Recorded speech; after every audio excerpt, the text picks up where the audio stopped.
Hello and welcome back to my channel. My name is Danielle, just in case you didn't know, now you do. And today's video is going to be all about lymphedema hacks. Pretty random topic for most people. However, I have lymphedema, and if you're not familiar, I thought I would talk you through what I know about it, which admittedly is very little because it doesn't affect my life a whole lot. I just have to do some certain things in order to make sure that I don't cause problems for myself in the future. So the way lymphedema affects me is that it affects the lymph nodes in the lower half of my body. So that means that my lymph nodes do not drain the fluids out of my body like they normally would for everybody else, and instead they drain the fluids into my legs. Some people get this in their face where it puffs right up, and some people get it in their arms where they swell up significantly, have to wear compression sleeves. I could wear compression socks. However, I find that they actually do a lot more harm than good. They tear at my skin, they don't stay up, they dig into my ankles to the point where they cut. And so I just do a lot of things in my life in order to prevent needing the compression socks.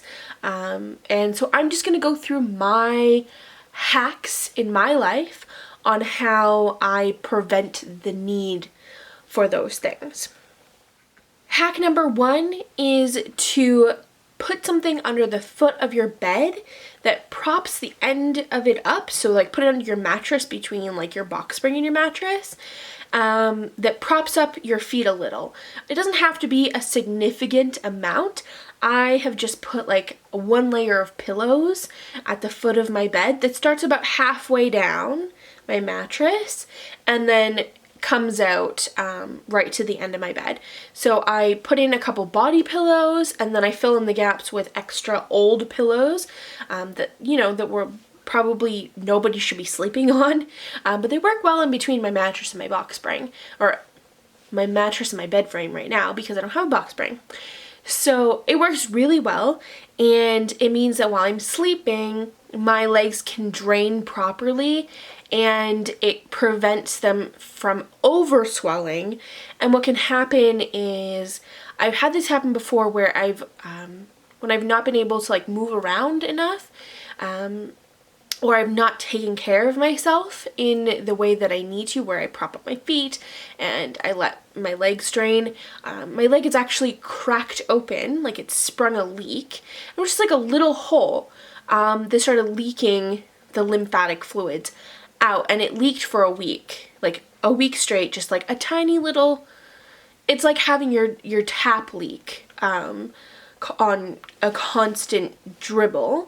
And I even went to the hospital and they're like, we had no idea, it's not something, like, just, make sure it doesn't get infected basically. And they like put a gauze bandage over it and we're like, okay, just change it regularly, I guess. It wasn't like I was bleeding, I wasn't gonna die. In fact, it was probably better. But it was leaking and it scared the crap out of me. So I decided that from then on I was going to try and take care of it and make sure my legs didn't swell up. It is a hereditary thing, so I literally can't control the fact that I have it. I just need to do things to protect myself in the future. My hack number two is because my legs are quite swollen all the time, they never go back to like a normal shape of leg. It means that I have to deal with having thicker than normal calves, like not even just like big calves, but like even bigger than big. So I don't really have any control over that. What I do as a way to fit that is, say I want a pair of skinny jeans. Well, that's never going to fit on my legs, no matter how big of a size I get.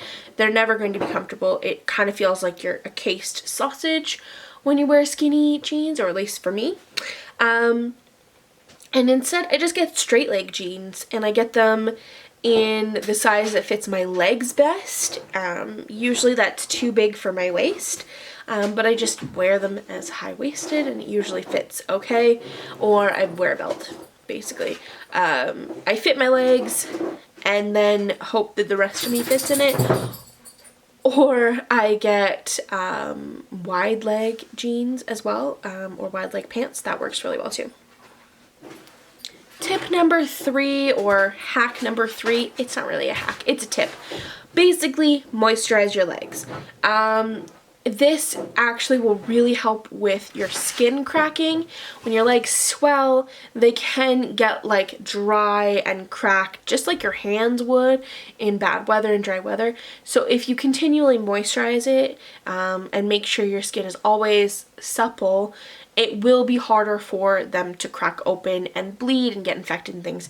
And I speak this from experience because this happened to my dad, where his legs got so swollen he didn't take care of it that they cracked open and he got a really bad infection that he had to be hospitalized for, and they thought he had like a flesh-eating virus and we're gonna have to amputate his legs. They did not have to, thank God. But now he has to have nurses wrap his legs every week because he started that cycle, and I don't want to start that cycle. It's terrifying.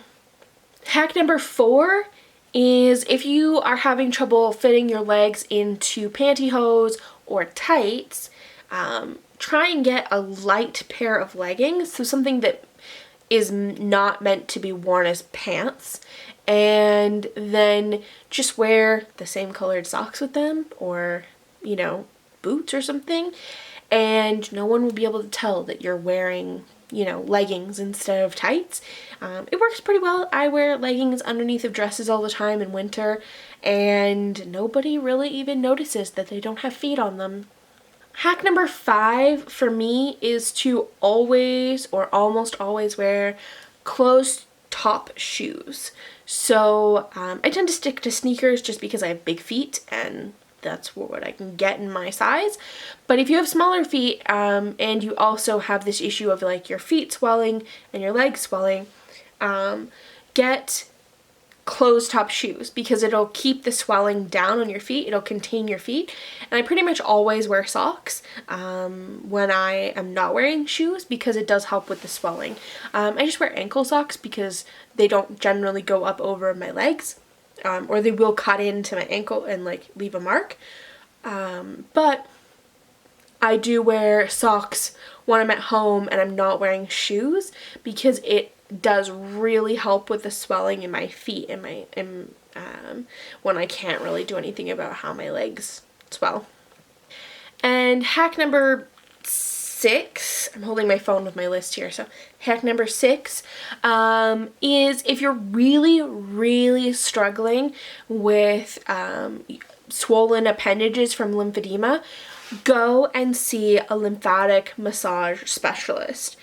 There's lots of spas that offer it now, which are more like surface area. When I was a teenager and I was still covered under my mom's benefits for her work, we found a lymphatic drainage specialist, massage therapist specialist, and I would go see them like once a month. And so they taught me how to basically massage my legs to help get the fluids flowing. And it's kind of gross, but like basically as soon as you're done you have to pee because all of the fluids that they've moved through your body now are coming out where they're supposed to, in your pee. So gross, but it's good.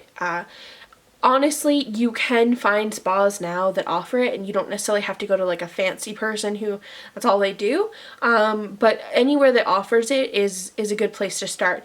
And it will help you like sort of kickstart that care and the drainage and things like that.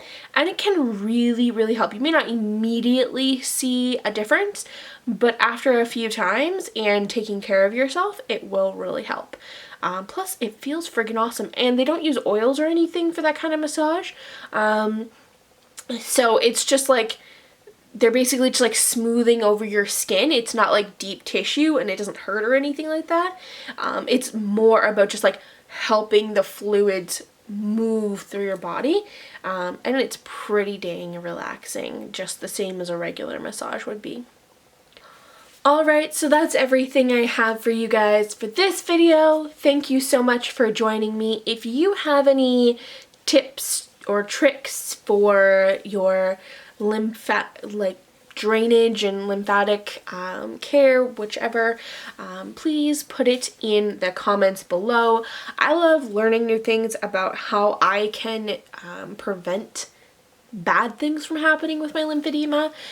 If I can't be in control over whether or not I have it, I at least want to take care of it so that I don't end up having to have some serious medical care happening. So thank you again for watching. If you are looking for any of my links for my social media, they're in the description box. Check it out. There's lots of other great stuff in there as well. And I will see you guys soon. Bye!